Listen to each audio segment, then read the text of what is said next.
آیت الکرسی جو ہے یہ قرآن پاک کی سب سے عظیم آیت ہے.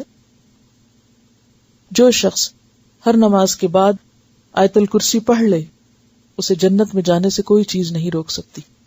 لہذا کلام کیے بغیر آیت الکرسی سلام پھیرتے ہی پڑھنی چاہیے فرض نماز کے بعد.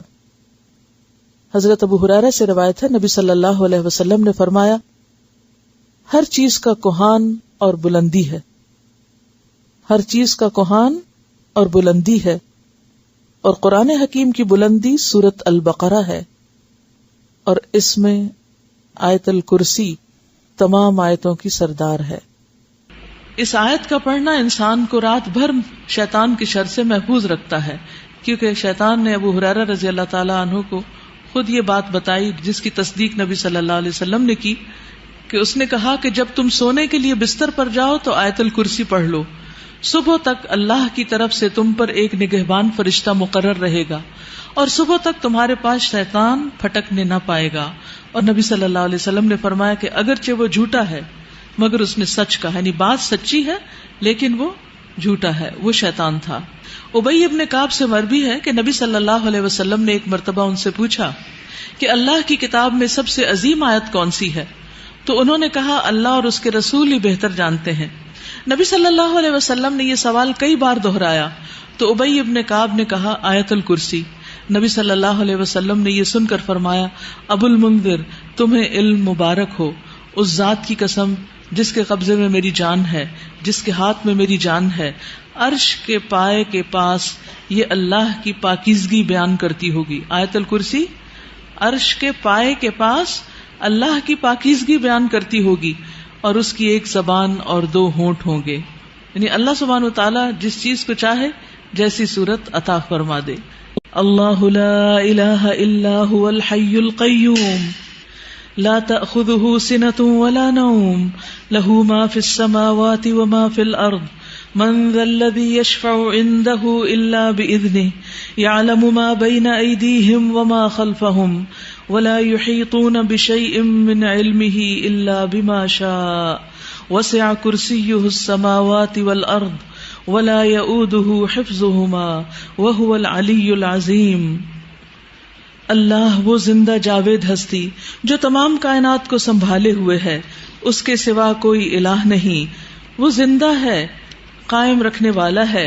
لا تأخذه سنة ولا نوم، نہ وہ سوتا ہے نہ اسے اونگ لگتی ہے. زمین اور آسمان میں جو کچھ ہے اسی کا ہے. کون ہے جو اس کی جناب میں اس کی اجازت کے بغیر سفارش کر سکے؟ جو کچھ بندوں کے سامنے ہے اسے بھی وہ جانتا ہے، اور جو کچھ ان سے اوجھل ہے اس سے بھی وہ واقف ہے. اور اس کی معلومات میں سے کوئی چیز ان کی گرفت ادراک میں نہیں آ سکتی الا یہ کہ کسی چیز کا علم وہ خود ہی ان کو دینا چاہے. اس کی کرسی آسمان و زمین پر چھائی ہوئی ہے. یہاں بعض لوگوں نے کرسی کا ترجمہ حکومت کیا ہے جو کہ غلط ترجمہ ہے.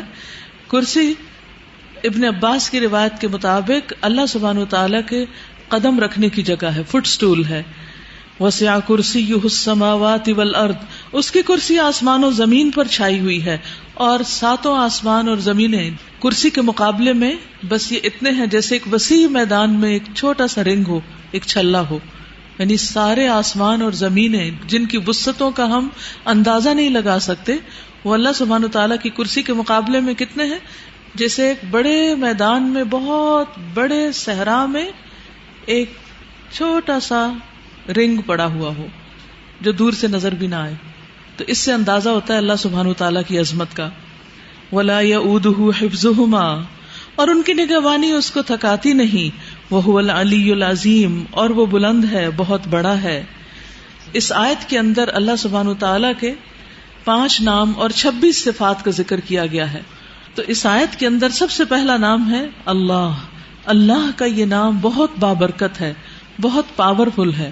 قرآن مجید میں آتا ہے تبارک اسم ربک ذو الجلال والاکرام، بہت بابرکت ہے تیرے رب کا نام جو جلال اور اکرام والا ہے.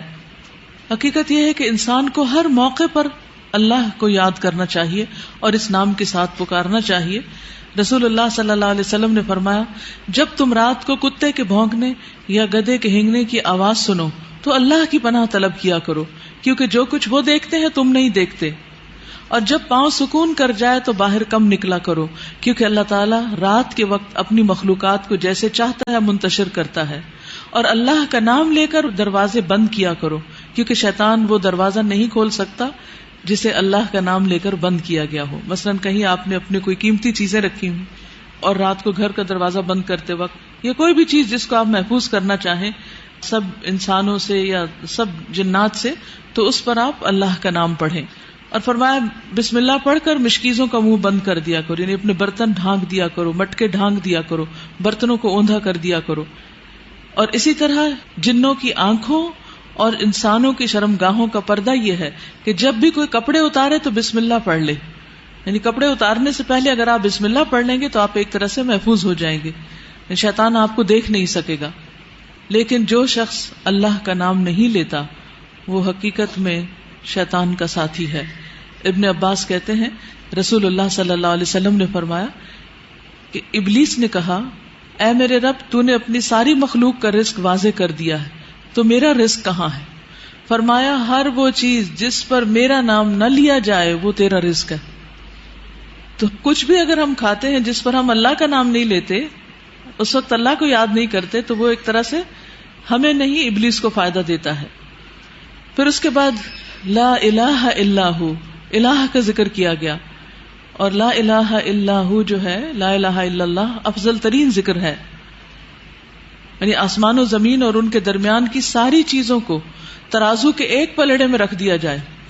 آپ کی یہ بلڈنگز، پورا شہر، پورے پہاڑ، جو یہ مرگلا کی پہاڑیاں، یہ ساری، اور دنیا میں جتنے پہاڑی سلسلے ہیں اور جتنے سمندر ہیں اور جو کچھ ہے، اور پھر آسمان پر جو ستارے ہیں، سیارے ہیں، وہ سب کچھ، ان سب کو اٹھا کر اسکیل کے ایک پلڑے میں رکھ دیا جائے، یعنی ترازو کے، اور دوسرے میں لا الہ الا اللہ رکھ دیا جائے، تو کیا ہوگا؟ لا الہ الا اللہ کا پلڑا جھک جائے گا۔ تو اس سے آپ اندازہ لگا سکتے ہیں کہ لا الہ الا اللہ پڑھنا کتنا وزن رکھتا ہے۔ لا الہ الا اللہ پڑھنے سے ہی تو ایک انسان جہنم سے بچ سکتا ہے اور جنت میں جانے کا مستحق ہو سکتا ہے۔ ایک شخص جس کے پاس بہت بڑے بڑے کام ہیں، دنیا میں بہت کچھ اس نے کیا، لوگوں کو فائدہ پہنچایا، دوسروں کے لیے خیر اور بھلائی کے کام کیے، لیکن اس کے ساتھ ساتھ اس نے کیا کیا؟ شرک کیا، تو اس کے وہ سارے عمل برباد۔ اس کے برعکس ایک شخص نے لا الہ الا اللہ پڑھا لیکن اس کو کوئی بڑے کام کرنے کا موقع نہیں ملا، تو اس کلمے کی برکت سے وہ قیامت کے دن جہنم کی آگ سے محفوظ ہو جائے گا، اور اگر کسی وجہ سے وہ چلا بھی گیا دوزخ میں تو اسی کلمے کی برکت سے وہ اس سے باہر بھی آ جائے گا۔ لیکن جس نے یہ کلمہ نہیں پڑھا وہ ہمیشہ ہمیشہ کے لیے جہنم کی آگ کی نظر ہو جائے گا۔ پھر اسی طرح اللہ سبحانہ وتعالیٰ کی صفات الحی القیوم کا ذکر ہے، یہ بھی بہت زبردست صفات ہیں، اور ان میں اللہ سبحانہ وتعالیٰ کا اسم اعظم ہے جس کو پڑھنے سے دعائیں قبول ہوتی ہیں۔ اسی لیے ہم دیکھتے ہیں کہ بدر کے موقع پر جب حالات بہت تنگ تھے تو نبی صلی اللہ علیہ وسلم نے کن اسماء کو پکار کر دعا کی تھی؟ یا حی یا قیوم برحمتک استغیث۔ حضرت انس کہتے ہیں میں نبی صلی اللہ علیہ وسلم کے ساتھ تھا کہ ایک آدمی نے دعا کی اور کہا یا بدیع السماوات یا حی یا قیوم انی اسألک، اے آسمان کو عدم سے وجود میں لانے والے، اے زندہ، اے قائم رہنے والے، میں تجھ سے سوال کرتا ہوں، یعنی میں تجھ سے مانگتا ہوں اپنی ضرورت کی چیز۔ تو آپ نے فرمایا کیا تمہیں معلوم ہے کہ اس نے کس چیز کے ساتھ دعا کی؟ قسم اس کی جس کے ہاتھ میں میری جان ہے، اس نے اللہ کو اس نام کے ساتھ پکارا ہے کہ جب اس نام کے ساتھ اللہ کو پکارا جاتا ہے تو وہ دعا قبول کرتا ہے۔ تو آپ چاہتے ہیں کہ آپ کی دعائیں قبول ہوں تو یہ تینوں نام اپنے ریمائنڈرز میں لکھ لیجئے۔ جب بھی آپ چاہیں کہ آپ کی دعا قبول ہو تو پہلے اللہ تعالیٰ کو ان ناموں سے پکارے اور پھر دعا مانگیں۔ قیامت کے دن جب لوگ جنت میں چلے جائیں گے تو جمعے کے دن اللہ تعالیٰ اعلیٰ علیین سے اپنی کرسی پر نزول فرمائیں گے، پھر اللہ تعالیٰ کرسی کو نور کے ممبروں سے گھیر دیں گے، یعنی کرسی کے ارد گرد کیا ہوں گے؟ نور کے ممبر، نبی آئیں گے یہاں تک کہ اس پر بیٹھ جائیں گے نور کے ممبروں پر، پھر اللہ تعالیٰ ممبروں کو کرسیوں سے گھیریں گے، صدیق اور شہداء آئیں گے یہاں تک کہ وہ ان پر بیٹھ جائیں گے، پھر اللہ تعالیٰ اپنی کرسی پر چڑھیں گے، اس کے ساتھ شہداء اور صدیق بھی چڑھیں گے۔ یعنی اللہ سبحانہ وتعالیٰ قیامت کے دن اپنے بندوں سے جس طرح ملاقات کریں گے اس کا ذکر یہاں کیا گیا ہے۔ صحیح الترغیب والترہیب کی حدیث ہے۔ وَهُوَ الْعَلِيُّ الْعَظِيمُ، اور وہ بلند ہے، بہت عظیم ہے۔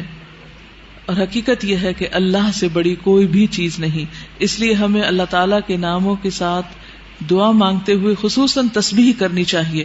فسبح بسم ربک العظیم،